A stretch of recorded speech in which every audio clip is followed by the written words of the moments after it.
బాపట్ల జిల్లా Addanki police station లో విధులు నిర్వహిస్తున్న సర్కిల్ ఇన్స్పెక్టర్ రోసయ్యకు అదే స్టేషన్ లో కానిస్టేబుల్ గా పనిచేస్తున్న రాజశేఖర్ కు గత కొంతకాలంగా వ్యక్తిగతమైన కారణాలతో ఒకరిపై ఒకరు కక్షలు పెంచుకున్నారు. ఇదే క్రమంలో సీఐ రోసయ్య ఓ మహిళతో అక్రమ సంబంధాలు పెట్టుకున్నాడంటూ సోషల్ మీడియాలో మహిళతో సీఐ సంభాషిస్తున్న ఆడియో వైరల్ అయ్యాయి. ఈ ఆడియోలను కానిస్టేబుల్ రాజశేఖర్ విడుదల చేసి ఉంటాడని భావించిన సీఐ రోసయ్య ఓ మహిళా కానిస్టేబుల్ తో ఉన్నతాధికారుల వద్ద రాజశేఖర్ పై ఫిర్యాదు చేయించారు. దీంతో ఉన్నతాధికారులు పూర్వపరాలు విచారించి రాజశేఖర్ పై కేసు నమోదు చేసి సస్పెండ్ చేసి సీఐ రోసయ్యను వీఆర్ కు పంపించారు. అయితే రోసయ్య తనను భయపెట్టి రాజశేఖర్ పై ఫిర్యాదు ఇప్పించాడని మహిళ నూతనంగా విధులకు హాజరైన ఉమేష్ కు లిఖితపూర్వకంగా ఫిర్యాదు చేసింది. వారిద్దరి వ్యక్తిగత కక్షలతో నన్ను గొడవల్లోకి లాగి తన పరువు తీస్తున్నారని మహిళ వాపోయింది.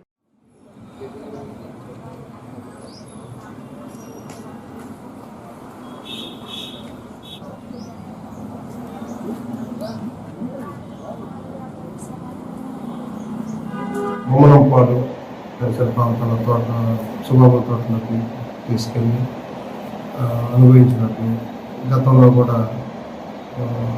ఆయన అలాగే లోపరుచుకొని చేసినట్లుగా రిపోర్ట్ ఇవ్వడం జరిగింది.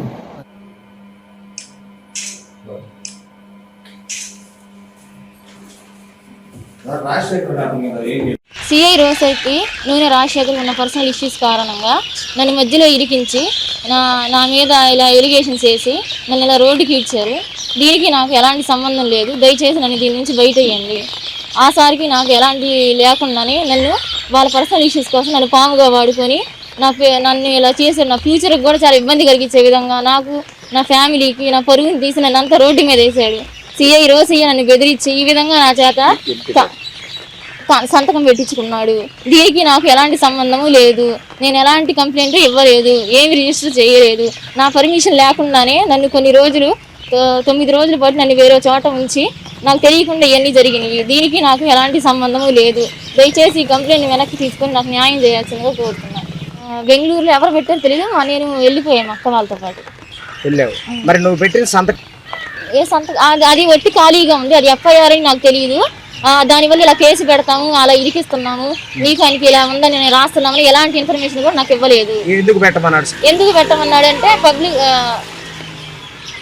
ఇదే మీరు ఇలాగా ఉంది రిలేషన్షిప్ అని ఒప్పుకోమని బెదిరించి పెట్టిస్తున్నాడు సార్ నా చేత. అంతకుమించి ఏంటి అన్నారు, కానీ నాకు ఆయనకి ఎలాంటి సంబంధం లేదు. అరెస్ట్ చేశారు సార్, ఆ విషయం నాకు ఇప్పుడే తెలిసింది. అప్పుడు దాకా నాకు తెలియదు. ఇది ఎఫ్ఐఆర్ రిజిస్టర్ అయింది కూడా నాకు తెలియదు. ఇది ఎంత అయ్యిందని కూడా నాకు తెలియదు. నా పర్మిషన్ లేకుండానే ఇది ఎఫ్ఐఆర్ రిజిస్టర్ చేశారు. నేను అద్దంకి పోలీస్ స్టేషన్కి వచ్చి ఫిజికల్గా ఎలాంటి కంప్లైంట్ ఇవ్వలేదు. ఇది రిజిస్టర్ చేసి నన్ను ఇలాగా గోల చేస్తున్నారు. డిఎస్పీ సార్ పిలిపించారు, వెళ్ళాను. ఆయన మామూలుగా అడిగాడు, నేను చెప్పాను, కానీ కంప్లైంట్ పెట్టండి, ఎఫ్ఐఆర్ రాయండి నేను అడగలేదు, ఆయన చెప్పలేదు. మరి నీ చేత ఎవరు పెట్టించుకున్నారు సంతకాలు?